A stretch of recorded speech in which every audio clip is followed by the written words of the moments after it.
सोमावड़ी इलाके में मूसलाधार बारिश, यहाँ ओला बहुत भारी मात्रा में।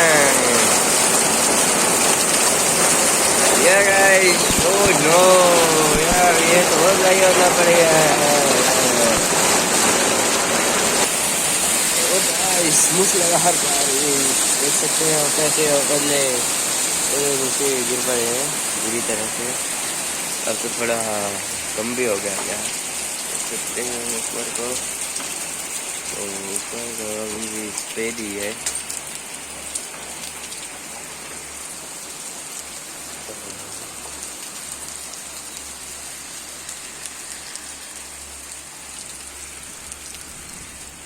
मौसम साफ फिर भी इतना पानी।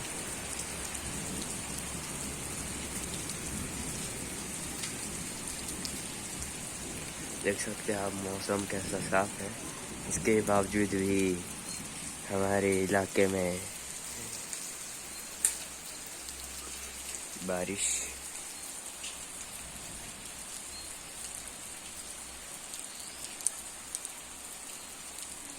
देख सकते हैं मौसम